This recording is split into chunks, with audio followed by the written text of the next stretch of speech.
Já parou para pensar como é possível ser uma mulher leve em tempos tão confusos? Em uma era em que valores são negociados, a verdade é relativizada e até mesmo dentro da igreja vemos crises que nos escandalizam. Será que ainda existe um caminho sólido para nós? Será que ainda existe um modelo que não passa, não muda, não se corrompe?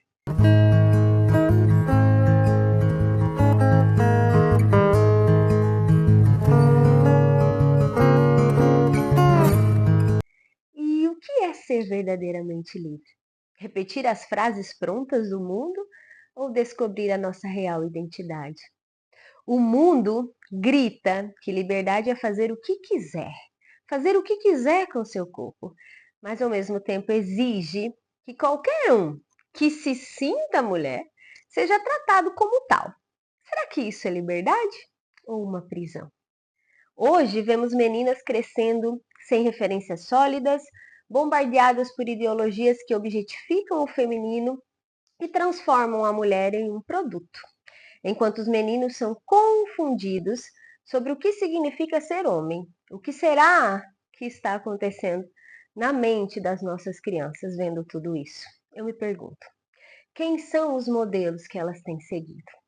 A crise de autoridade está em todos os lugares. Nos governos que legislam leis contra a vida, nas escolas que educam para o caos muitas vezes, e até naquilo que se apresenta ao mundo como a Igreja de Cristo, mas que não passa de uma infiltração maçônica e doentia, enganando tantos fiéis com aparências santas e discursos sobre a paz, ecologia, fraternidade, que nada tem a ver com o Evangelho. Nesse cenário, quero aproveitar a comemoração de Nossa Senhora do Carmo e te contar a história dela e te oferecer um contraponto valente, um caminho para refletir sobre si, sobre o mundo, sobre a sua real identidade. Vamos comigo? Então aperta o cinto, não porque a pilota enlouqueceu, mas porque ela acabou de chegar. Bem, você sabe, mulher, que eu cresci e me formei em psicologia, uma ciência que, como tantas outras áreas do conhecimento, foi profundamente corrompida por ideias revolucionárias e muitas vezes enxerga e interpreta a sociedade, o mundo, sem Deus, né? Colocando o homem no centro de todas as coisas. E me posicionar contra ou a favor das ideologias defendidas por conselhos e instituições não é um caminho fácil, mas é muito recompensador. E, na minha visão, essas instituições nada mais são do que uma certa forma de manter o controle para que a sociedade caminhe para uma nova ordem que não tenha Deus. E essa visão de mundo foi me modificando conforme eu fui conhecendo a fé católica, conforme eu fui conhecendo a minha visão, me conhecendo e também compreendendo o que eu quero defender. Quando eu comecei a me especializar e aprofundar os meus estudos na mente feminina, né, eu me deparei com uma enxurrada de ensinamentos que apresentavam modelos de mulheres a serem superados, né? Mulheres performáticas que ocupavam altos cargos, ostentavam conquistas financeiras, materiais ou até mesmo corporais, e um certo poder que parecia ser a meta de todas nós. Mas, no fundo, aquilo me gerava um desconforto, né? Uma confusão. Será mesmo que todas as mulheres querem seguir esse caminho? Será mesmo que todas as mulheres gostariam de viver desta forma, né? O mundo gritava que uma mulher de sucesso é aquela que não precisa de ninguém, que é autossuficiente, que desconstrói a família tradicional e vê a maternidade como uma prisão, né? Muitas mentalidades vêm dessa forma e a gente vê isso nas cabecinhas das nossas crianças. Já a igreja, com mais de 20 séculos de história, né, ensina outra coisa, que a mulher ela é colaboradora do plano de vida, né? Que ela é guardiã da vida, que ela é chamada a uma vocação corajosa, que no silêncio, que na contemplação, que na pureza, na feminilidade que ela consegue conquistar as coisas. E aí eu percebi que eu precisava tomar um partido, e foi nesse momento de decisão, né, que eu comecei a buscar modelos de mulheres que realmente são valentes. Mulheres que não precisam queimar sutiãs em praças públicas nem fazer protestos usando os seus corpos como uma bandeira, né? Foi aí que eu me abri para conhecer a mãe de Jesus. E cada dia que estudo a vida e as virtudes dela, mais eu percebo que a coragem feminina não está em imitar o homem, mas em abraçar o que Deus sonhou para nós desde o princípio, desde o momento em que ele deu para nós o sopro da vida, o homem e a mulher. Eu sou Andressa Vazata, católica, esposa, formada em psicologia e mentora de mulheres. Aqui no Contraponto Valente, refletimos sobre identidade, vocação e o caminho do feminino valente. Uma jornada inspirada em Maria Santíssima para resistir às correntes desse mundo e construir uma vida verdadeiramente bem-aventurada. E se, enquanto eu falava, você sentiu algo dentro de si despertar, talvez seja o momento de ativar em você esse feminino valente, de mergulhar mais fundo no seu coração e descobrir quem Deus sonhou que você fosse. Eu posso te acompanhar de perto nessa jornada através da minha mentoria personalizada, criada para mulheres que desejam clareza, coragem e alinhamento com a vontade de Deus para suas vidas. Para saber mais, envie um e-mail para o endereço que está na descrição. Vai ser uma alegria caminhar com você. A devoção a Nossa Senhora do Carmo nasceu no Monte Carmelo, na Palestina hoje, onde um grupo de eremitas, inspirados pelo profeta Elias, buscava viver um silêncio, oração e penitência longe do mundo, mas totalmente entregues a Deus. Eles viam em Maria, né, como um exemplo, a senhora do lugar, um modelo de pureza, de fortaleza, de fidelidade. No entanto, com o passar do tempo, essa pequena comunidade enfrentou uma enorme dificuldade de ser aceita. A Ordem do Carmelo não era aceita plenamente pela Igreja e havia resistência, havia dúvidas sobre suas regras e até mesmo perseguições, colocando em risco a continuidade de uma espiritualidade que já florescia com frutos santos, né?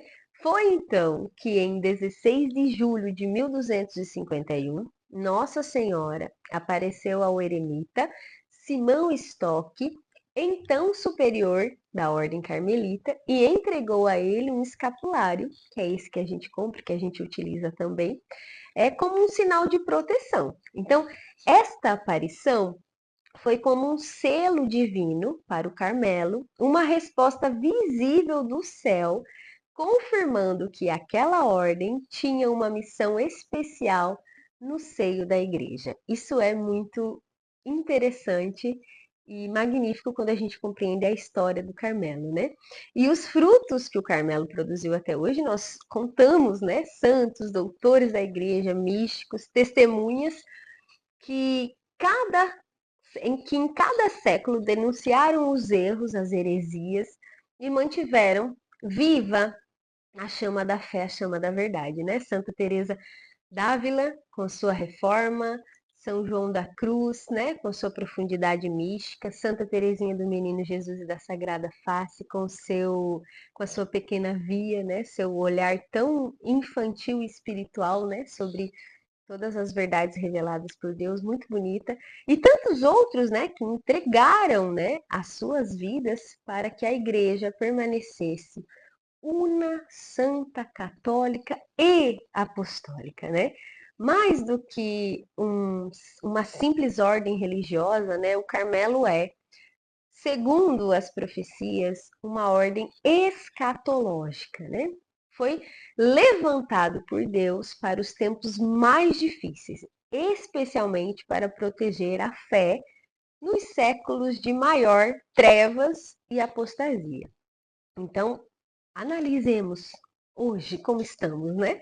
O Carmelo é como uma sentinela que não se cala diante dos erros e que se mantém firme mesmo quando todo o resto parece sucumbir, né? E se hoje você sente que algo está errado no mundo e até na igreja visível você percebe alguns erros ou algumas situações equivocadas, se o seu coração deseja entender o que está acontecendo e como se preparar para os tempos que virão, como educar as nossas crianças na verdadeira fé católica, eu quero te convidar a conhecer o canal no YouTube Monte Carmelo.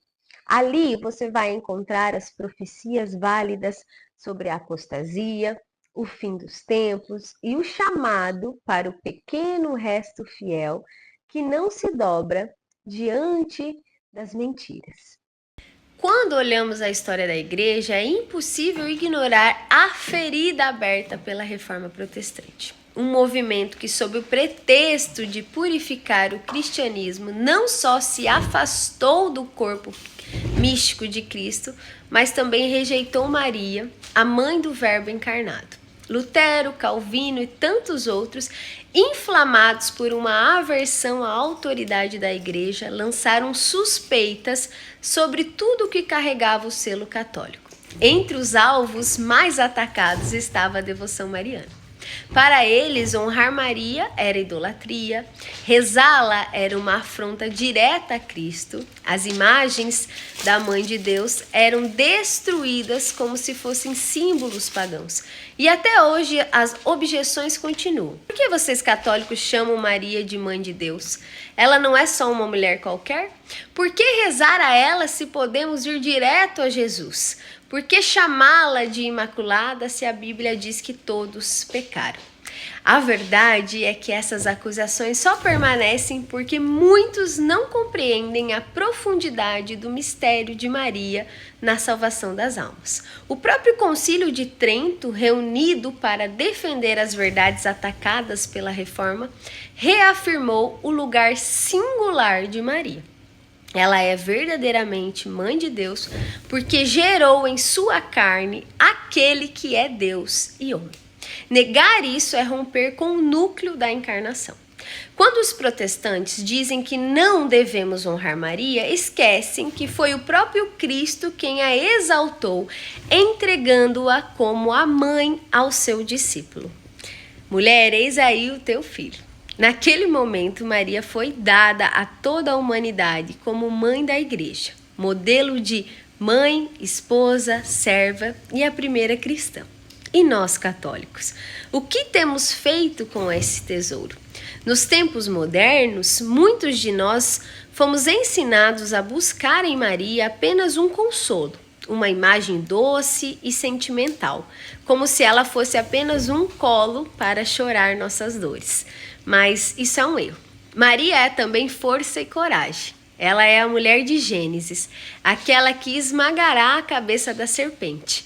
É a rainha que enfrenta os opositores e se coloca entre nós e a justiça divina com autoridade.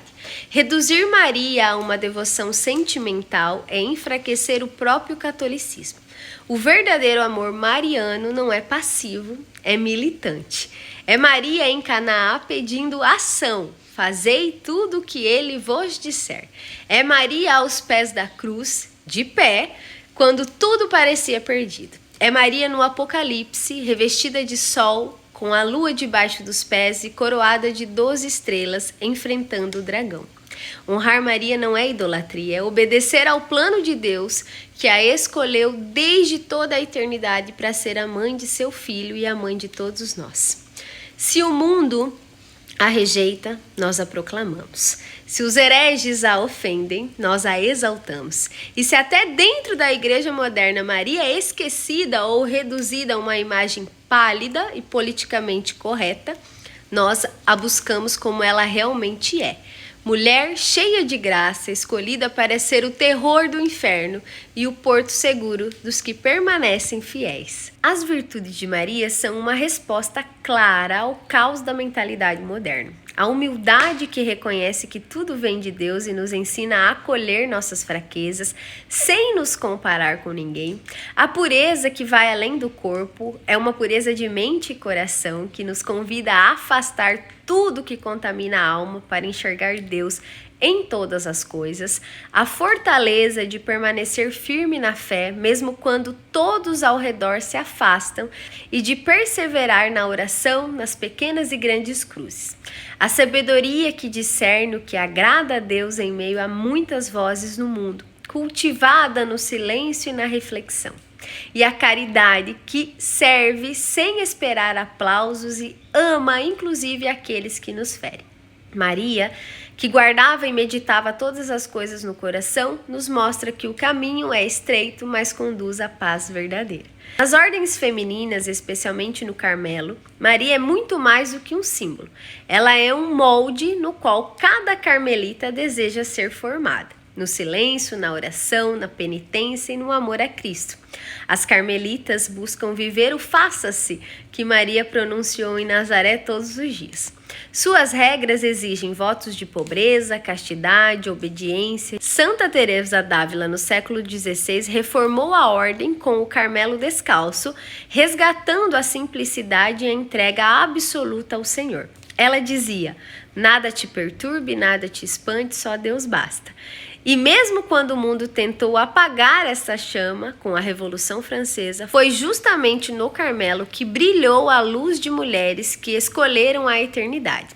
As 16 carmelitas que subiram a guilhotina cantando Veni Creator nos mostram que o verdadeiro empoderamento feminino está em ser fiel até o fim, mesmo quando o mundo inteiro grita ao contrário. E nós, mulheres leigas, podemos e devemos aprender com Maria. Podemos imitá-la na coragem de dizer sim ao plano de Deus, na disciplina de cultivar uma vida interior rica de oração e silêncio, na delicadeza que não é fraqueza, mas força que transforma. O mundo quer nos convencer de que feminilidade é sobre poder, sucesso, independência absoluta.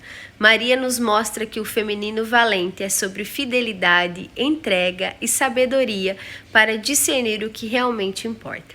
Eu recomendo que você assista o filme Diálogo das Carmelitas para mergulhar nessa história e se deixar tocar pelo testemunho de fé dessas mulheres valentes. Maria nos mostra que ser mulher é muito mais do que o mundo diz. É ser valente na fé, firme na verdade e suave no amor. O mundo está em apostasia, mas a verdade é eterna. Salve Maria!